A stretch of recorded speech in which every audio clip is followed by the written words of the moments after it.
Good evening. Welcome everyone joining us today. This is the fourth of the artist-led talks organized by the Yunus Emre Institute of London and the Leighton House. We explore the arts and crafts of Turkey. Today, our special guest is Ayesha Gamiet. She's a classically trained illuminator, illustrator, and educator. She's someone who's been trained both theoretically and practically in the field of Islamic art. She studied at SOAS, School of Oriental and African Studies, at the Princess School of Traditional Arts, and also University of Cambridge.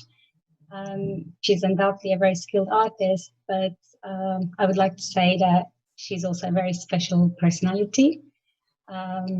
I hope you will receive a part of her shine today. It's a pleasure for me to welcome her on this platform. We have two parts of this Zoom talk. In the first part, Ayesha will present her work. We will have a few short breaks in which I might forward your questions to her. The second part will be the Q&A session. If you have any questions, please do share with us. Welcome, Ayesha. Thank you. Thank you, Zainab, and thank you very much to Leighton House Museum and to the Yunus Emre Institute for inviting me. I'm really, really honoured to be here. Last week when Zainab and I were planning this talk and thinking about how to present things, I was telling her a little bit about what I wanted to talk about. And she said to me, "That sounds great, Ayesha, but don't make it all about illumination and the craft of illumination. Tell us something about yourself as well." So I'm very, I'm very used to talking about illumination because I've taught it for quite some time and been involved in it for 12 years or more. And so I'd like to begin by talking a bit about my own personal background. I was born in the UK and brought up in the UK as well, but my parents are of South African heritage. They immigrated to the UK in the 1970s, really to escape apartheid and the unjust apartheid government that they were living under. We are a Muslim family, and we have quite an interesting ethnic mix because although all of our family is from South Africa, we're a kind of a mix of Asian and European and African ethnicity as well. And I think it's important to mention that at the beginning because it informs probably quite a lot of the decisions that I've made in life and my creative path as well. I was drawn to study, when it came to choose my degree, I was drawn to study a degree in History of Art and Archaeology at SOAS, the School of Oriental and African Studies in London. And I think that it was partly due to having all of those cultural influences in my upbringing that I always had this love of learning about other cultures and this love for art as well. So I thought History of Art and Archaeology of Africa and Asia would be absolutely fascinating. And it was a very, very interesting time. And it was also a completely theoretical degree. So it was all art history. There was no practical aspect. And it gave me a very good theoretical and historical foundation in Islamic art. But there was something that was missing through all of this. We were taught Islamic art as though it was something that arose out of the meeting of the Byzantine civilizations and the Persian civilizations and the Roman civilizations, and it was in a very historical way. But being someone who is quite creative, I didn't feel that was the entire answer. I always felt that there was something else as well. There must be something else, to make Islamic art the way that it is, because it does look very different from Byzantine and Roman and Persian art.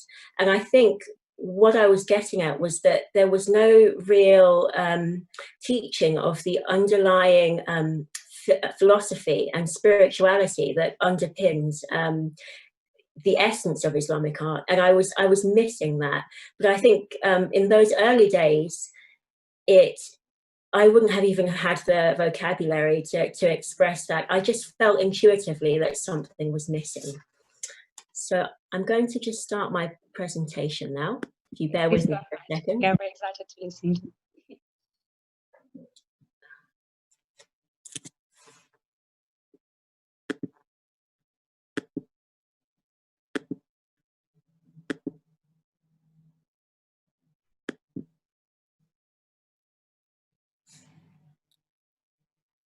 So as I was, when I was a student at SOAS, my sister was studying at Royal Holloway University, and she was doing a degree in history and Spanish, and she spent some time in Granada. And I really feel that my trip to Granada to visit my sister is really the beginning of my story. So let's just show you a few images of where I went to in Granada. So this is the Alhambra Palace in Granada. And I was in my early 20s doing my undergraduate degree, and it was my first encounter with Islamic art on such a grand scale. And I think it's significant that it was architecture as well, because my parents had taken me to mosques and I'd been to museums and I'd seen Islamic art in various, museums. But the immersion in architecture is really something very special, because it's so sensory. It's not just the visual that we're attracted to, but there's the smell of the orange blossoms and the jasmine, and you can hear the trickling of the water in the fountains, and look at the beautiful textures of the mosaics and the carvings. So it was just really very, very overwhelming and very, very powerful for me. And I was just completely, it was breathtaking. It was very, very inspiring. And I remember standing in one of these courtyards in the Alhambra and making a little prayer. And it was that, I just wanted to be able to make something which was maybe just had a fraction of the beauty of what I was seeing around me. And I felt that if I could do that, I would really love to share that beauty with the world. And I think that this is an important thing to mention now as well, because reflecting back and putting this presentation together, that was a huge turning point for me. It's as though everything that unfolded from that moment on was really an answer to that prayer. And that's really the journey that I'd like to share with you today. So moving on. So these are a few more images of the beautiful Alhambra, which I highly recommend visiting if you've never been there before. But returning back to the UK after my first trip to Spain, I had to return back to my degree, and something had changed at that point. I wasn't really happy in it, but I had to finish it. I wanted to learn the practice of Islamic art, but I had no idea where I could do that. So I was a little bit stuck. And by chance, one day, I went to a lecture on Islamic calligraphy. In fact, it was a whole day of lectures, but I missed everything except the last one. And by sheer coincidence, the person giving the lecture was Suraya Saeed, who is also somebody who's been invited on the Artists in Conversation series, and she gives a beautiful talk. You should all go and watch that after this. So Suraya is a very highly regarded calligrapher who trained in Istanbul under classical masters, and she was the first person I met who practiced Islamic art as an art form, and did not just know about the theory and the history of it. So after the talk, I went and I spoke to her, and she mentioned this place called the Prince's School of Traditional Arts, which in those days it was called VITA, the Visual Islamic and Traditional Arts Program, based in Shoreditch in East London. And so she suggested that I apply for that, and so I did, and I got a place to do a master's. So for those of you who don't know, the Prince's School is a postgraduate institution in the east of London, and it's set up by the founder is the Prince of Wales, the patron, and he set it up to encourage the practice and the teaching of traditional arts and crafts of the world, which are sadly dying out if we don't practice them anymore.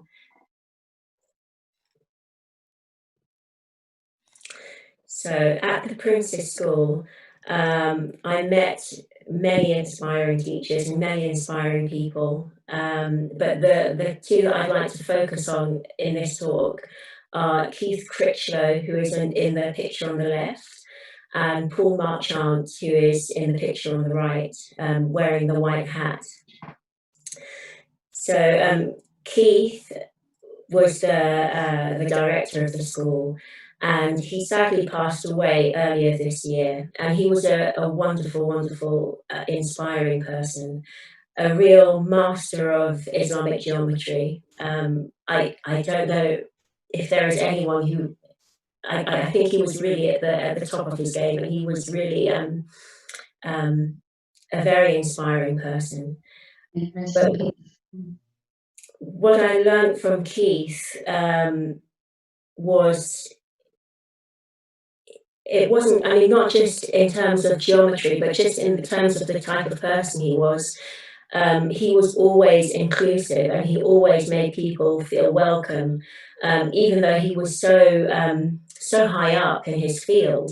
He would come and speak to all of the students, and I remember him coming over to talk to me as well, who was just very young and knew nothing at all, but he always made a point of making people feel welcome, and it's something that I really, really appreciated at the time, because I think I had very, very bad imposter syndrome when I was a student there. I didn't really feel that I was good enough to be there, but Keith always made me feel like that was where I belonged, and I really, really appreciate him for that. The second person I want to talk about is Paul Marchant.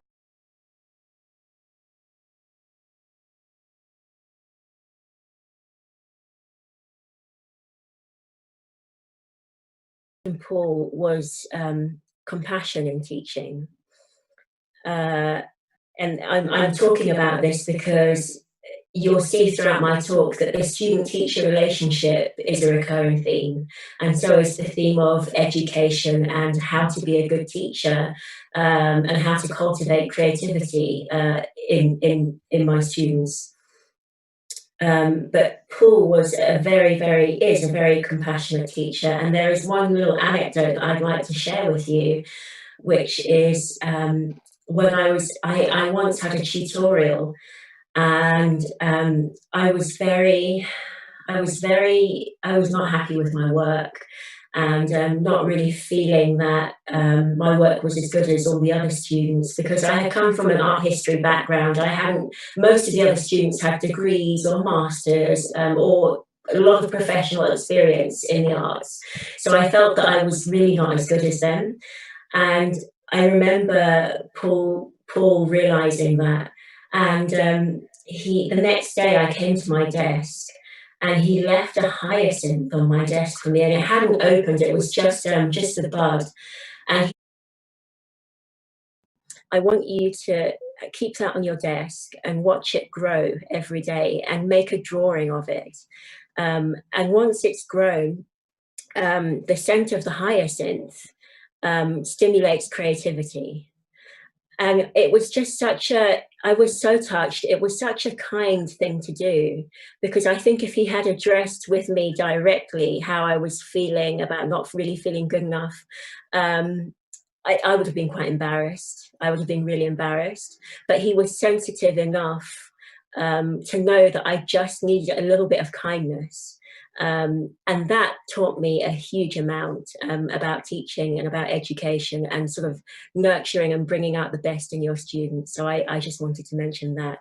That's a very beautiful insight, Ayesha. Thank you for sharing that with us. No, it's a pleasure. But I must also just mention Emma Clark and Jonathan and Simon and Khalid and all the other teachers who just made that place so special. You know, we tried everything. We did Persian and Indian miniature painting, Arabic calligraphy, Western calligraphy, ceramics, marquetry. We had geometry all the way through. And it was honestly the most magical and inspiring period of my life, because it was exactly what I was looking for in the Alhambra. Likewise.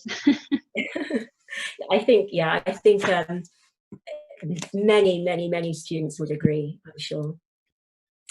So moving on, just a quick look at some of the works I made at the Princess School. I don't unfortunately have everything, because I had a bit of a computer crash a few years ago and I lost a lot of my old photos, but here are a few. So we had field trips while we were at the Princess School. One I returned to the Alhambra, and that was in the first year. So we had a field trip to the Alhambra, and the second one was to Cairo.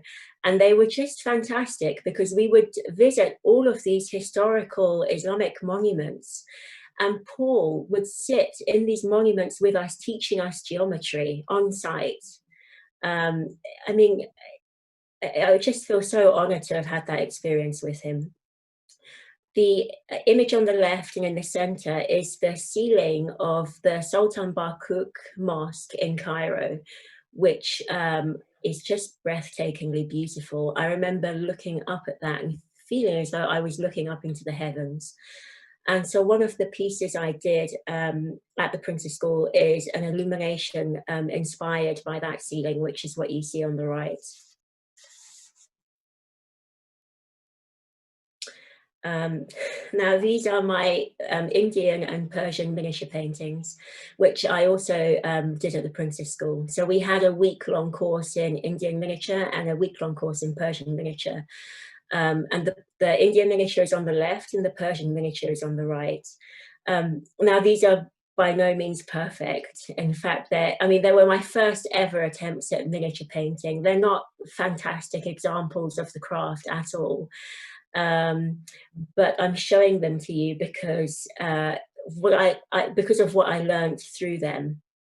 And the important thing I learned through them was that I have this ability to paint very fine and very detailed. And I have always been able to do that. And I just thought that everyone could do it. I never thought it was anything special. But I remember when making these, and the students and the tutors at the Princess School kept saying to me, wow, you have very, very good brushwork. You know, your brushwork is really, really good. Maybe you should try illumination. And that was really like the first inkling that maybe illumination was for me. I loved miniature painting as well, actually, and I was kind of deciding which one to specialize in. But I really, really loved doing the patterns on the clothing and the flowers and the trees, and most of illumination is plant and flower forms. So I thought, well, maybe this will suit me. And people kept telling me that maybe I should spend some time in Istanbul and try doing illumination, try and find a teacher out there. So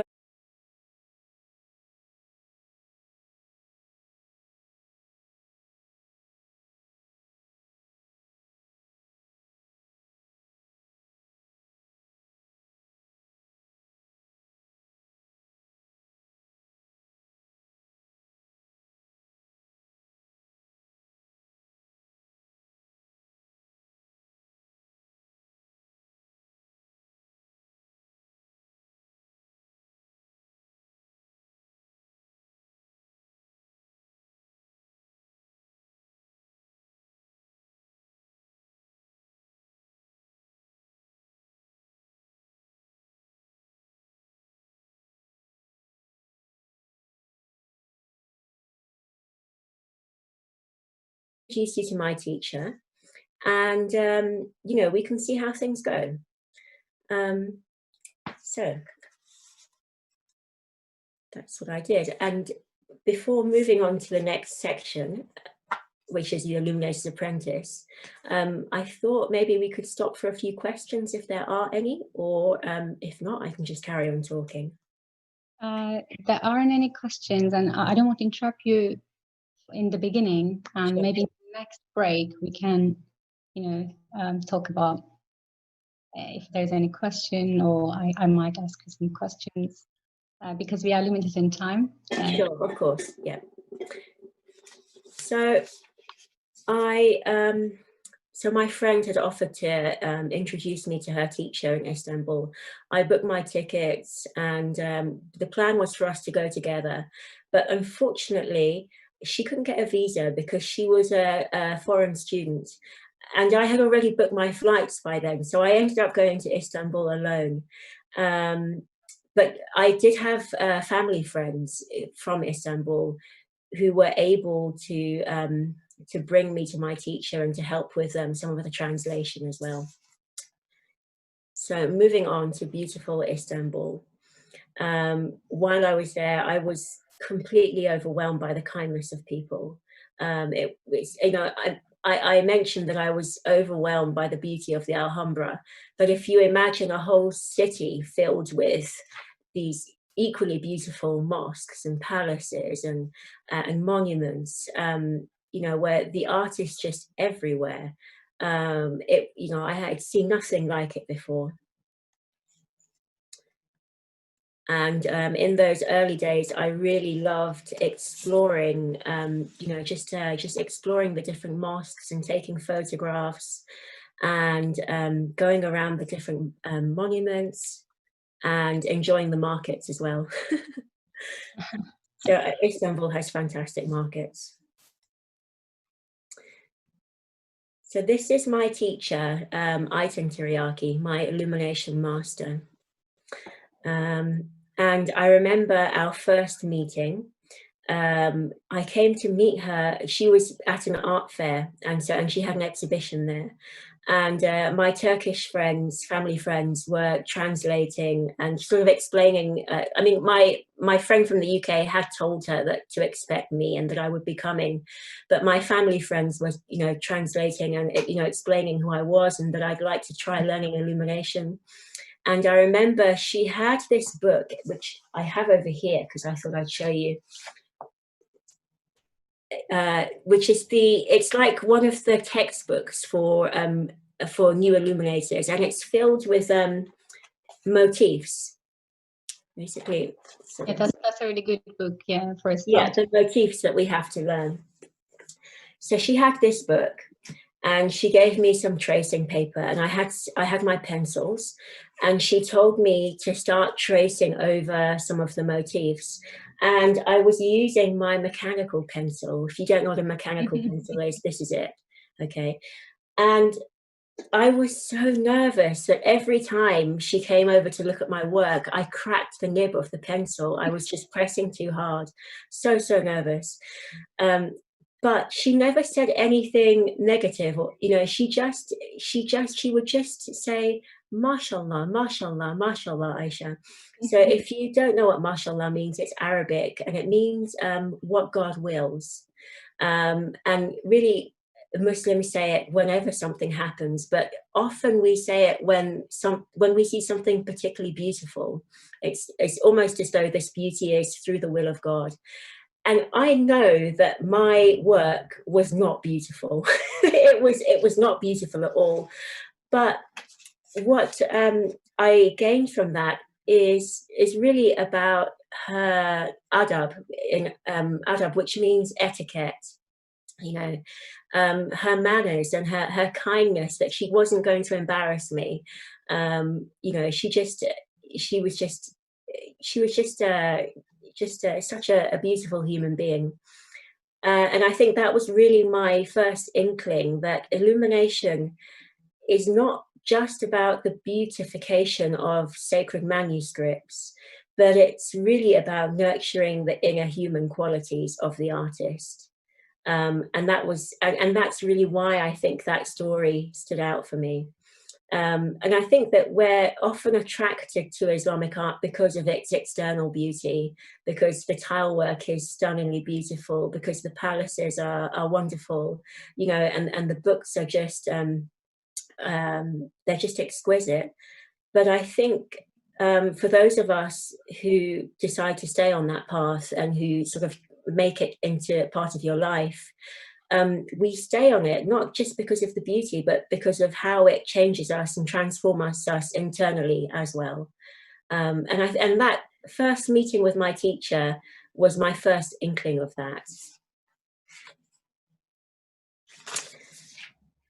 So moving on, just to give you an idea of the atmosphere that we worked in, this is my teacher's studio, and this is the classroom. So you can see all of her students. I think these are the illumination students because they've got their pencils and their tracing paper and their papers spread all over the table. And normally Ayten Hoca, so Hoca, by the way, means teacher. It's a respectful term for teacher in Turkish, which is why I say Ayten Hoca a lot. She has her illumination students like one morning a week, they come for lessons, and then one morning a week she has her calligraphy students, because she's also a master calligrapher, which is very, very rare, but she's a master of both calligraphy and illumination. And then the rest of the time she works on her own commissions. So this is what the classroom looks like when the calligraphers are there. It's much quieter and they tend to all gather around her. There's only a couple of people there, but normally there are more, maybe 5 or 6 or so at a time.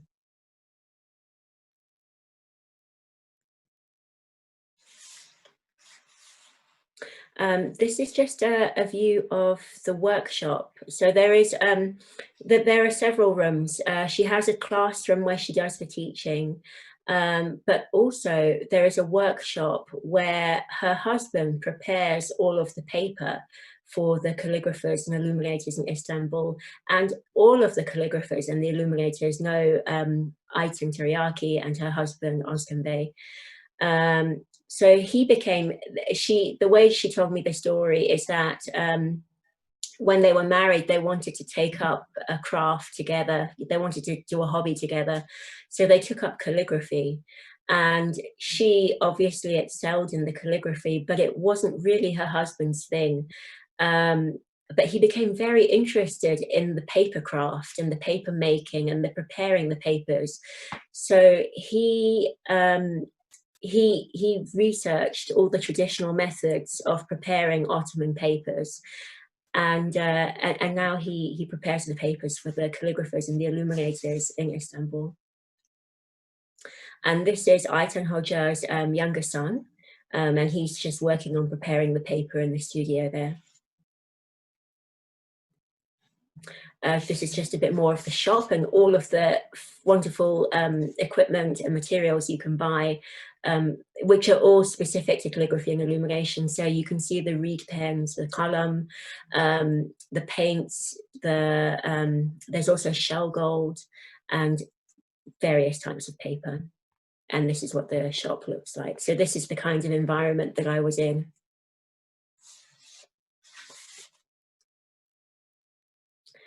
So now moving on to the process of learning illumination. So this goes back to some of my really early sketches.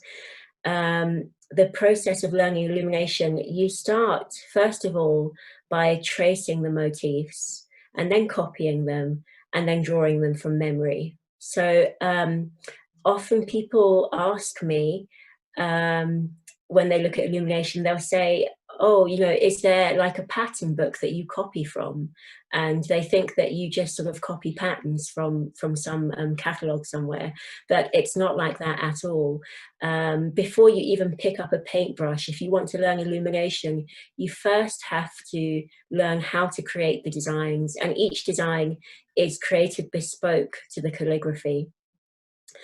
So this is me practicing the different line weights with the pencil. You'll see that some lines are thick and some are thin. And because they're my earliest attempts, they're really not very good. The leaves are all the wrong shape.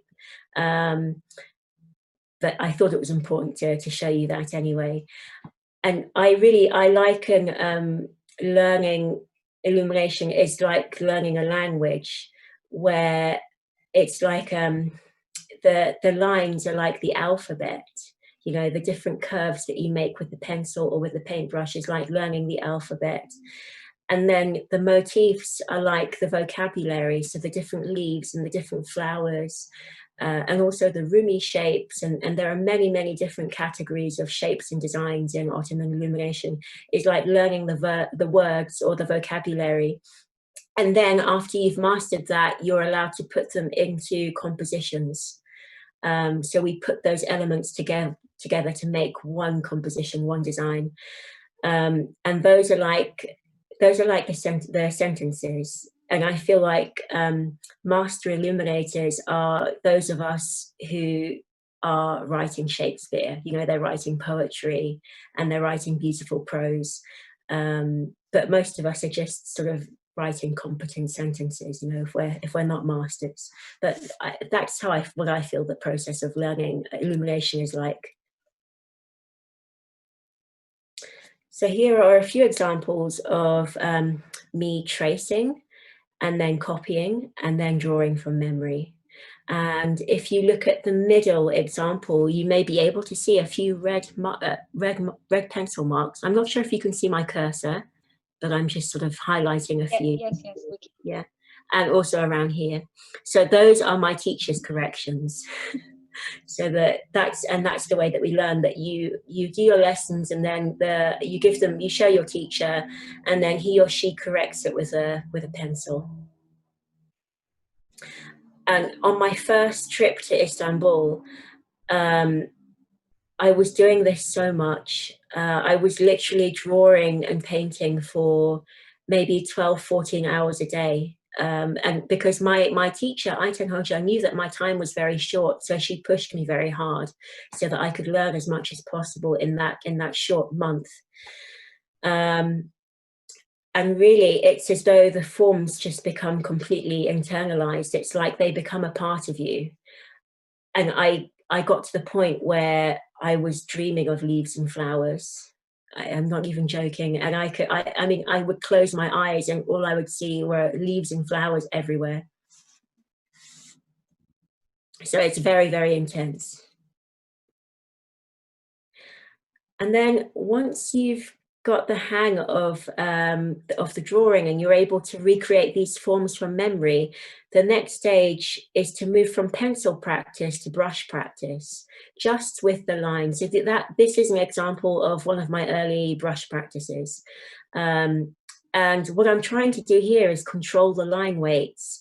So you'll see that they go from thin to thick, and it's just becoming very sensitive to the pressure of the brush.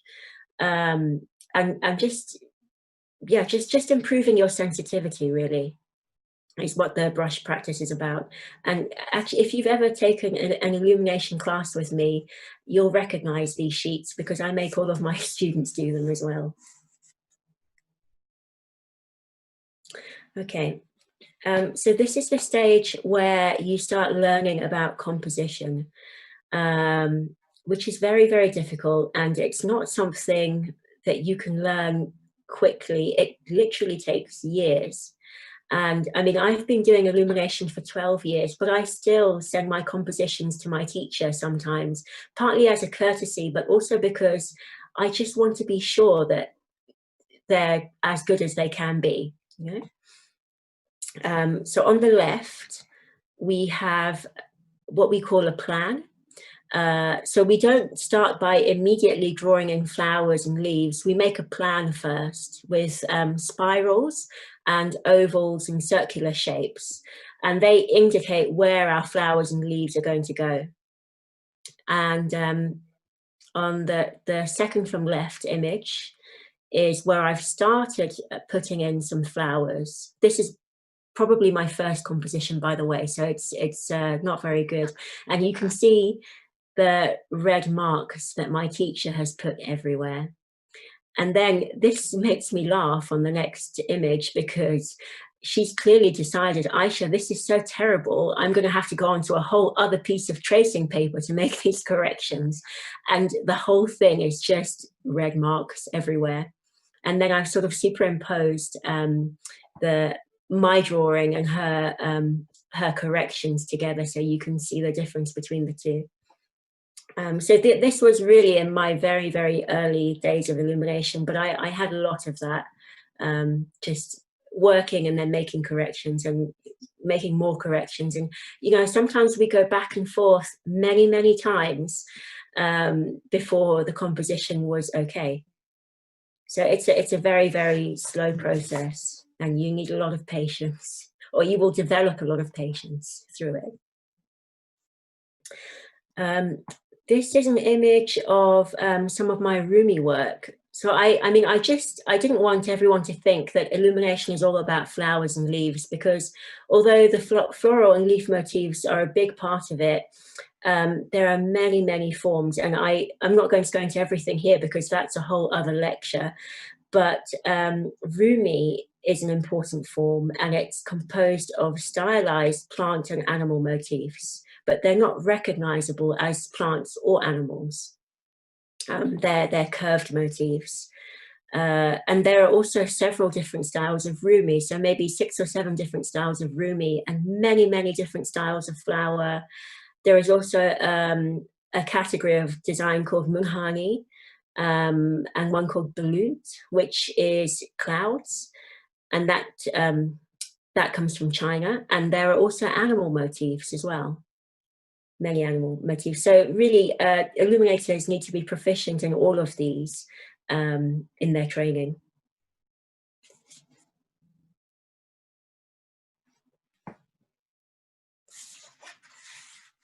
Okay, this is called Zengerik, which is the woven borders. I'll show you some of them in the illuminations a bit later in the talk, but I just wanted to show you another aspect of pattern that we have to learn. So on the left, we normally begin by learning the principles of Zengerik on graph paper. So these are 5mm squares. And we just use this for practicing the principle, which is, and the principle is, it's a woven border. This border has 2 strands that are sort of weaving in and out of each other. The one below is a bit more, has 3 strands, and it's a bit more like a braid, but not quite. And the one below that has 4 strands, and it's more complex, like a chain. So first of all, we use the squared paper to help us learn the principles. And then when we understand the principles, we start composing them on tracing paper. Now, in the first image, each strand is 5mm, but when you come to paint it in illumination, each strand is actually 2mm. So this strand, sorry, this one here, the circular one, is a 6mm border, just to give you some idea of scale. This is also a 6mm border, and this would be 8mm because there are 4 strands in this one. And then on the right, I have just some of my, I thought it would just be nice for you to see some of my brush practice. In fact, I have a few of my brushes with me. I just wanted you to be able to see the size of them. They're very, very small. And it's just, sometimes I like to practice on a scrap of paper before working on the finished painting. So I keep these sheets, and also that you'll see that they have spirals on them, which is a kind of a warm-up for the brush practice. Illuminators and miniature painters both do that, and they make spirals going from outside to in, and then starting from the inside and going out. And it's also a kind of a meditation. It gets you into the right frame of mind before starting your work.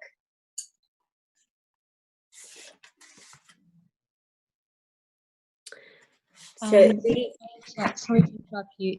Just to remind you, we had about 20 minutes left. I know you had slides. okay. So I'll try and go faster.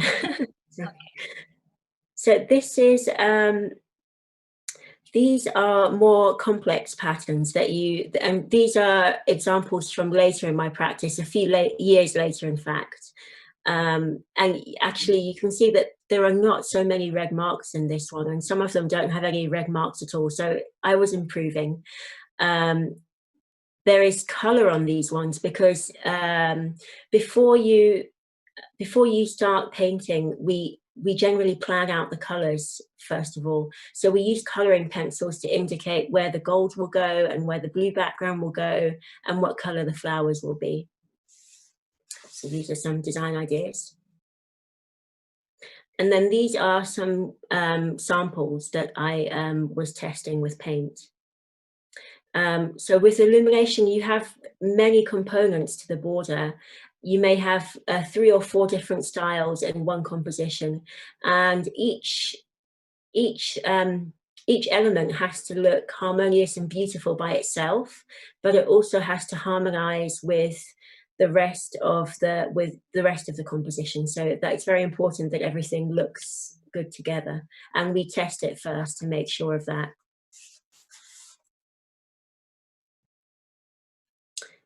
So this is me working on my first ever illumination back at the Princess School. Again, this is a work where there were a lot of mistakes, but it always makes me smile because I just remember how much I struggled with this and how and how much I learned from it as well. I mean, in this piece, the gold is not shining very well, and the brushwork is quite clumsy, and part of the border is too big for the small calligraphy. But the funny thing is, if you look at it, it sort of improves as I work my way around the composition. So it's really awful here, but then it gets better here and better here, and then by here it's not too bad. And there is a little chunk which is just fantastic, which is where my teacher has helped me.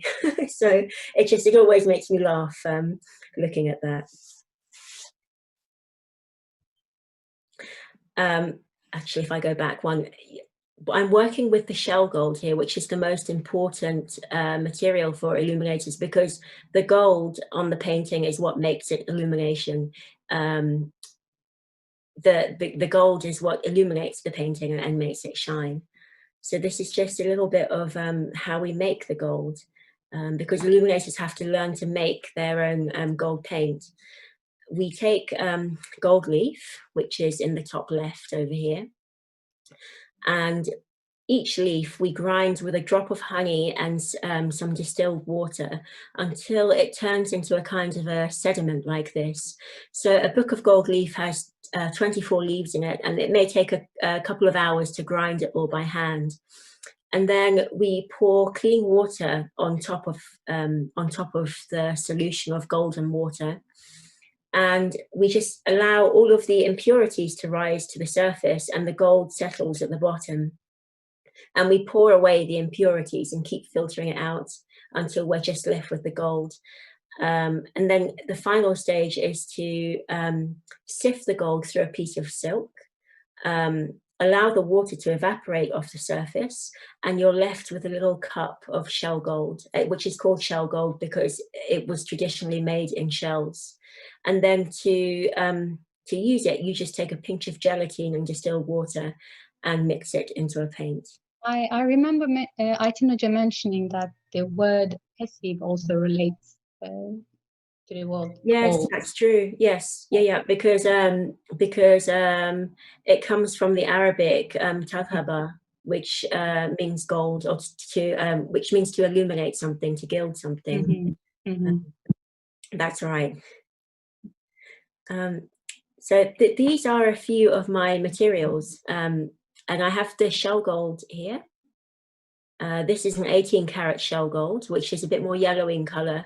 We use 18, 22, 23 and 24 mostly, and they're all different colors of gold. The higher the carat, the more reddish the color.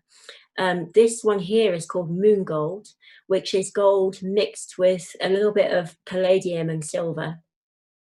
And it has a really beautiful silvery, sort of a pinky silvery color. Then next to that, I have indigo pigment and lapis pigment, which comes from the semi-precious stone lapis lazuli. I have my burnishes on the left, which are used for polishing the gold and for preparing the paper, so making the paper nice and smooth, and various brushes that I use for illumination. The big brush is for preparing paper, so spreading various preparations on the surface of the paper to make it smooth. The shell is also a type of burnisher for making the paper smooth. And then I have my mechanical pencil for detail drawing, a scalpel for scraping away mistakes, and a ruling pen, which is for drawing straight lines with the paint. And also there is the gold leaf and my gouache paints, because I tend to use a mixture of natural pigments and also commercial colors. So just to recap a little bit, I mean, what really kept me fascinated with illumination, like I said, I was attracted by the initial beauty, but I was very inspired by the people that I met and the qualities that I saw within them, and also how illumination reflects many aspects of the Islamic faith, like the principle of unity, that everything in creation originates from a single divine source. And I feel that this is reflected in the illumination patterns, in that all of the patterns have a center point. Everything comes from originates from one point and then spirals and grows from there. And everything is in complete harmony and proportion, or at least that's what we aim for. Also, illumination is a craft, and calligraphy as well, I'm sure, and many of the Islamic crafts of the Islamic world, they teach us about patience, because it takes a lifetime to learn these crafts.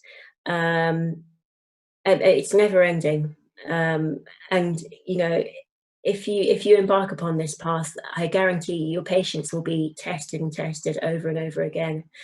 I also think that they teach us about humility and surrender, because, you know, we start this path intending to master a craft, but it feels like often to really progress, the artist has to surrender to the discipline of the craft. So, you know, you're not actually the one doing the mastering, you're the one serving the craft. And just allowing the teacher to shape and mold you, and really follow their example as well. They're like a mentor.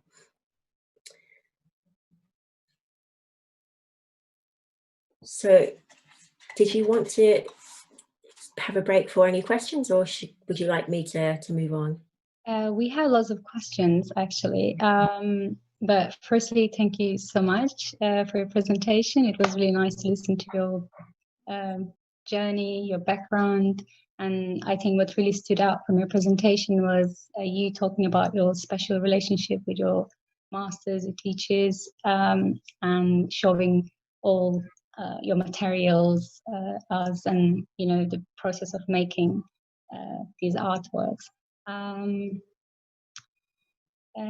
wanted to mention, actually, I think you were teaching also in the Yunus Emre Institute of London, right? Yeah, yeah. They have also some illumination courses for our listeners if they wonder where they can get courses. You know, Ayesha was teaching there also.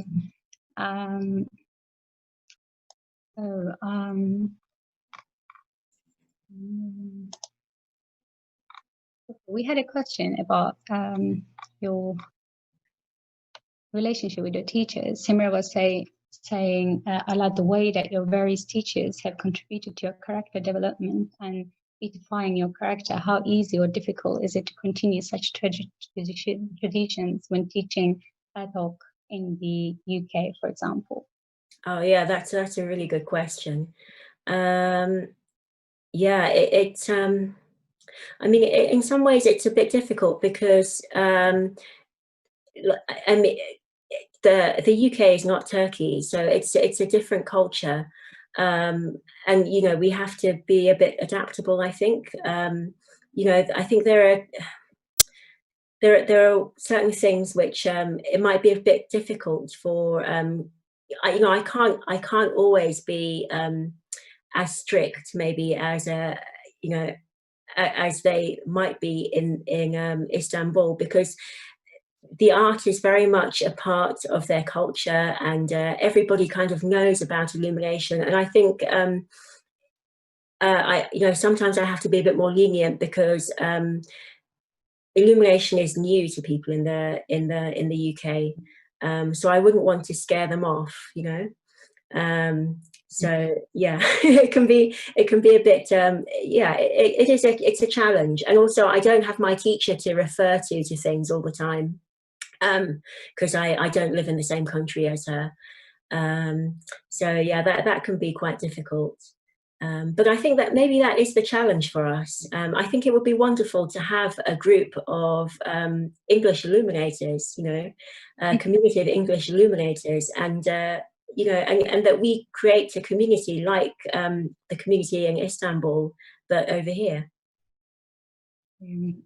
I mean, there's another point with that actually you didn't really rush getting your ijaza, right? It took you actually 10 years. It's a really 12 years. Yeah. 12. Oh, sorry, 12 years. Yeah. Yeah. Ayesha, so there are some questions actually more like technical. Yeah. So they ask about your paints, water, oil, gouache. You actually mentioned you use gouache, but gouache. So some of them are commercial gouache. Some of them are watercolors that I make from pigment. But the gold is made from real gold, and that's handmade as well. And the shells you're using, so someone was asking, is it for a reason or is it just because it's the tradition? Well, I really like them, and also with the shells, I have some of them here. You can hold quite a lot of color in there, more than a palette. So if you're making a lot of paint, they're really good for storing a lot of paint in there. But I also just I like continuing the tradition, and I like that they're a natural material. It feels nice with the brush. Yeah, so that's why I use them.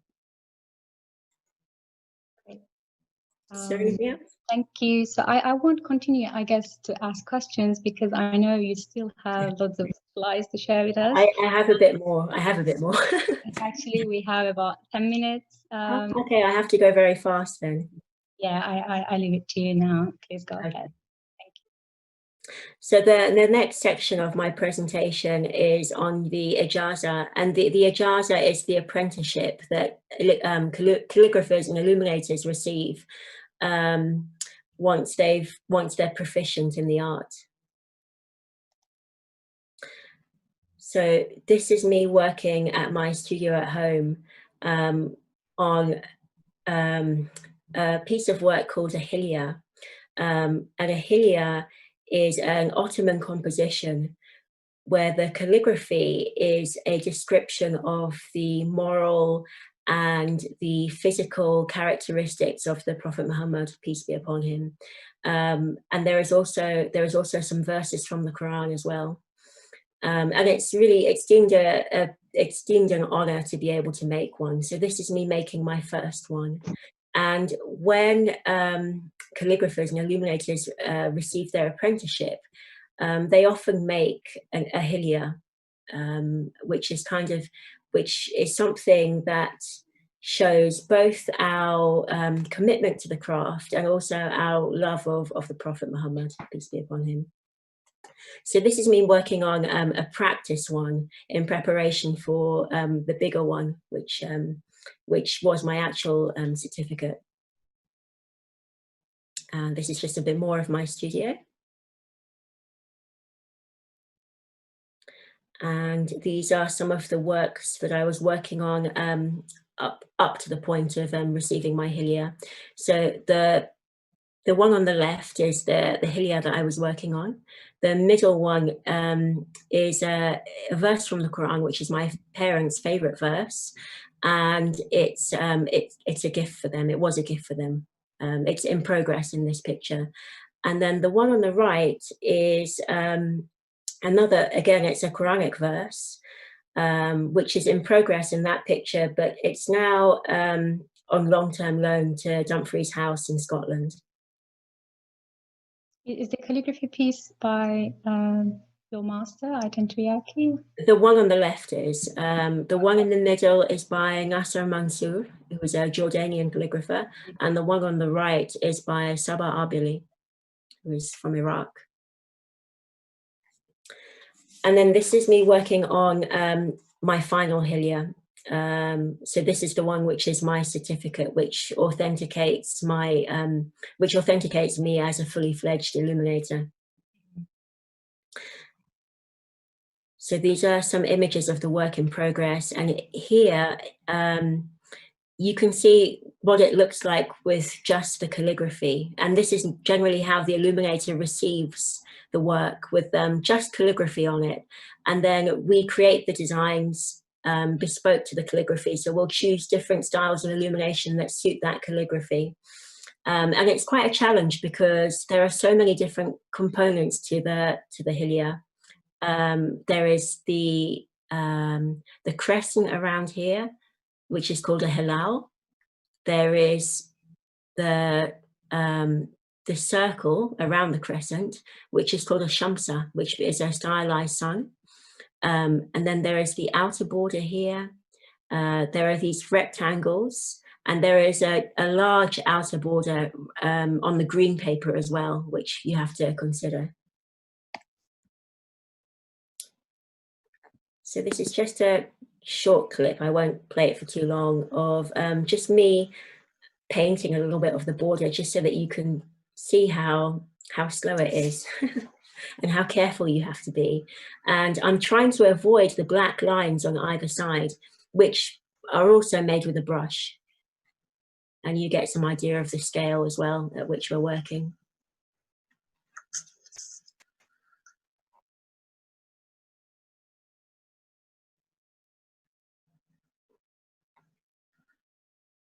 Okay, I'm going to move on.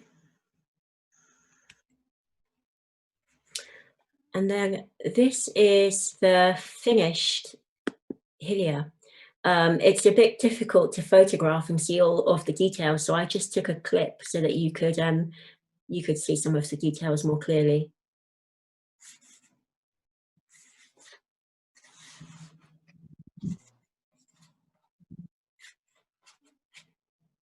So you can see all of those elements that I was talking about before, the different levels of composition, the woven borders, the rumi and the flowers. You can kind of see how they all come together to create one whole composition, and how, you know, every element has to, we try to make it so that they're harmonized, even though we're working on many different styles and many different sizes of design and shapes as well. I love the way you see, you know, you use colors and you can see the detail work in that. Thank you. So this is just a little bit more detail of my Ijaza Hilya, some of the borders.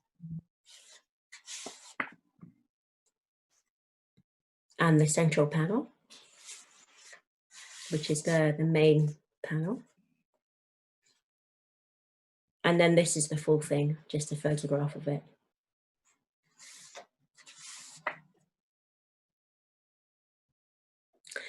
So this is 12 years after my first trip to Istanbul, my Ijaza ceremony in 2018, April, I think.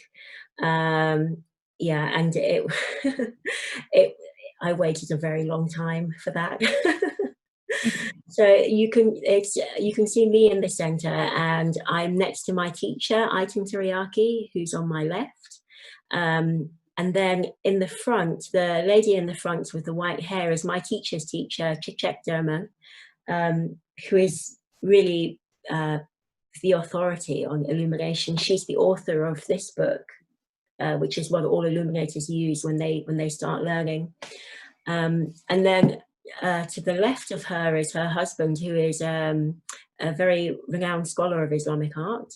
And then on her right is Hassan Jalabi, Hassan Hoja, who is a very distinguished calligrapher, probably one of the most famous calligraphers in the world.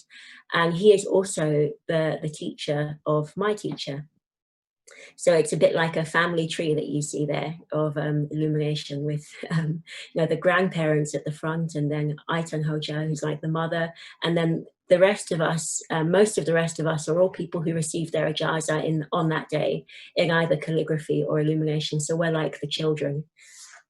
It's a lovely location to have your ijaza ceremony, actually. It's fantastic. It's the grounds of the Süleymaniye Mosque. So it's actually the library complex, and we're in the courtyard of the library. And you can see the mosque in the background. It was stunningly beautiful. And then this is me receiving my ijaza. So it's like the student literally makes their own certificate, and then they're presented with it on the day.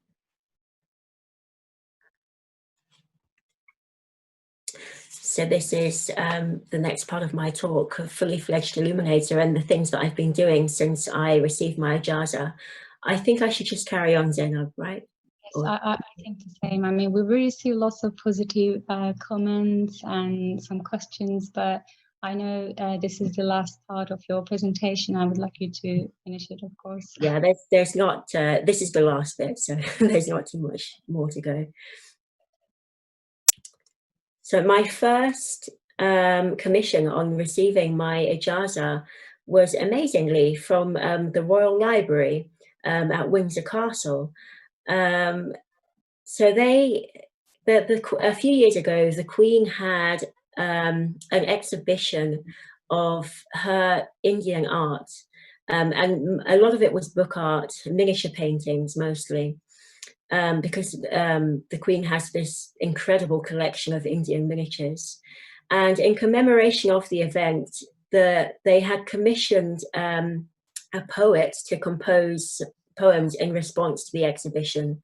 And the poet was Imtiaz Daka. And as a gift to the Queen and to Prince Charles, they commissioned 4 volumes of hand-bound poetry. So the poems were made into books, and there were only going to be 4 volumes made, and they commissioned me to illuminate the frontispieces to this poetry. So on this slide, you can see 2 of the designs that I did.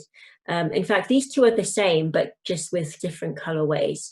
And I understand that one of them went as a gift to the poet Imtiaz Daka, and the other one, excuse me, the other one was acquired by the Royal Collection to stay in the Royal Library.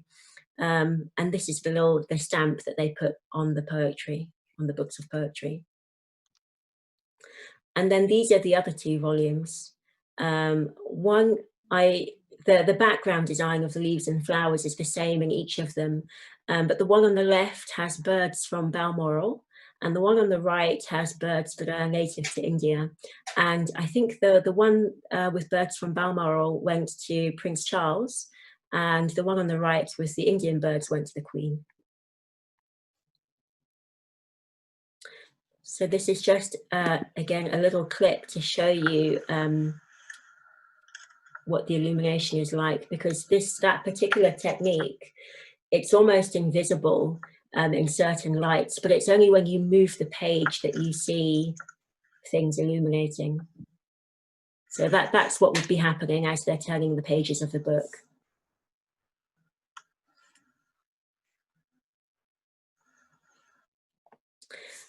And then these are just completed paintings, or some of them are in progress actually, that I finished either during my apprenticeship period or after. So yeah, I improved.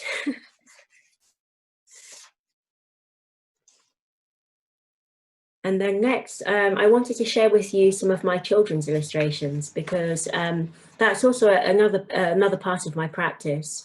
And you know, people often ask, you know, how did you become interested in children's books? But I've just always loved beautiful books, you know, whether they're illuminated or, you know, miniature paintings or as children's books. And this is some of the work that I've produced for my portfolio when I was looking for illustration work. I'm currently working on my second children's book, and both the first and the second book will be published in 2022.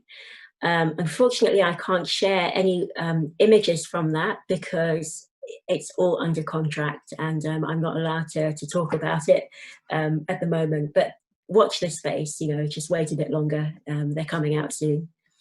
But I think even with the children's illustrations, you can see an element of illumination and miniature painting in them, I think, in the detail and the pattern and the use of gold. So here is another one. And this one here, which is a gift to a friend. And it was inspired by the Russian folk tale called The Firebird. And one here, which is from the Arabian Nights, The Enchanted Horse. And then here, I have a few images of my fine art work. And earlier this year, I started working with a gallery. And so there is potentially a show in the future. And I'm working on a body of work with the gallery to exhibit. But I'm not sure what's going to happen with the coronavirus, so I can't give you any dates just yet. But again, there is a sort of a miniature. They're not strict miniature paintings or illuminations, but there is a miniature and illuminated element to these works. And this is the one that was at the beginning on the first slide, which is called One Song. And it's inspired by a poem by Rumi.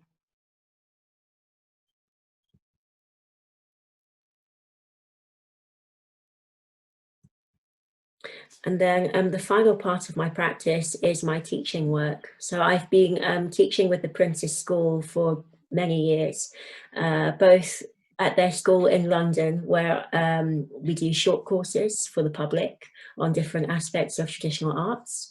And also there is an outreach program. So this is me with students in Cairo, in Egypt.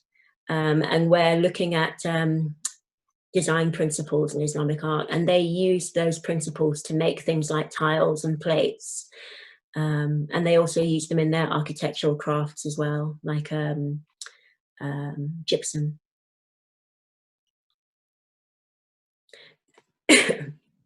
This is me with the students in Saudi Arabia, in Jeddah.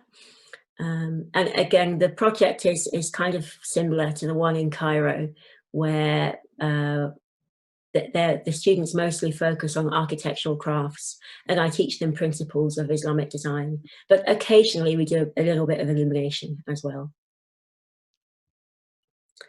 And then this is with students in China. So that's a new project that the Prince's School has opened.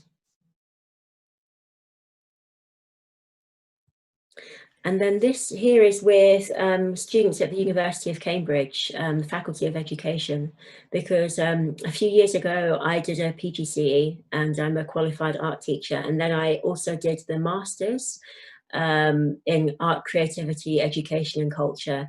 And after that, Professor Richard Hickman, who is in charge of the Art and Design Department, invited me to come back and teach and train some of the PGC art teachers. So I did that for a few years, and I would go for a few days every year to run workshops with the new art teachers in Islamic art, and we would work on how they could integrate Islamic art into the curriculum, which has been particularly fulfilling because there was nothing like that in the curriculum when I was younger. So it's really nice being able to use my skills to sort of bring that into the English art curriculum. And then finally, just to end, these are a few pictures of me with my teacher, Aytan Hoja, in England last year, where she came to give a workshop to students at the Prince's School. And you know, the relationship between the student and teacher doesn't end when you get your ijaza. I think it's really there for life. And it was very, very nice welcoming her and just being able to share something of my life with her, because you know, every other time I had gone to visit her in Turkey, and I really enjoyed bringing her over, and the fact that she was working with the students at the Prince's School to give them a taste of what it's like to work with a real master. So this is her teaching one of her classes. And we can see our moderator, Zainab, right here, helping in the background, who did excellent translation work. So that brings me to the end of the presentation. And thank you everyone for listening. Thanks very much, Ayesha, for your presentation. I received loads of questions. I need to summarize it. I don't think we will be able to answer all of them. So there are some people, actually, a few of our listeners asked about what would you advise someone starting their journey in the field of illumination? Oh, what would I advise? Well, find a teacher, find a good teacher, preferably someone with ijaza, because the ijaza gives you a benchmark of the caliber of work, and you know, it also ensures that the work is that what you're learning is authentic. It's come from an authentic source, and that the person has a good foundation in the art. I would also advise them just to persevere and to be patient and to love it, because you can't do anything without loving it. And there will be times when you want to give up, because it's very, very difficult. But just keep going, and be patient with it. Yeah, the process of learning is very time consuming. Yeah, that's true. Very time consuming, and everything, it's very slow. It takes a long time to make a piece of work. And it takes a long time to develop the skills as well. So be patient with yourself, and listen to your teacher. Don't argue with them, because they, you know, whatever they're doing, because they will be endlessly correcting your work. And you will find it frustrating. You will find it frustrating and you'll want to quit. But you've got to remember that everything they're doing is to make you better, which is, you know, something I had to realize very early on as well. You know, all of the marks, all of these red marks, you know, when my page is filled with red marks, it's a sign that your teacher is taking you seriously and they want you to get better, because they've invested their time. That means those red marks means that they've invested their time in you. So. As you also mentioned, your relationship with your master also helps you move forward in your spiritual journey also. Yeah, I think that's right, because your teacher is a kind of mentor for both your character. Sorry? So how did you communicate with your master? Did you learn Turkish? Oh yeah. Well, I tried, but I don't speak Turkish. I tried a few times. I tried learning in the UK, but because I traveled so much, so many times throughout the year, I kept having to quit courses, because you know, I traveled for work. I made several work trips throughout the year, so it was very difficult to commit to a course. And then I once told my teacher that I'd like to take a Turkish course in Istanbul, And she said, no. She said, no, you're not doing that, Ayesha, because you need to focus on your illumination. And if you start learning Turkish, that's going to take your attention somewhere else. So I had to listen to her. But I would love to learn Turkish and become fluent in it. I don't speak Turkish, but my teacher speaks a little bit of English, and some of her students speak English quite fluently, so that they could help in translation, but also because it was a craft, it was mostly me watching and copying. And I didn't need to have, it wasn't essential to have language, although it would have made things a lot easier, especially in the beginning. Thank you for that. So, is it important to have an ijaza to teach in the field of illumination, just like calligraphy? Yeah, I think it is. I think it is.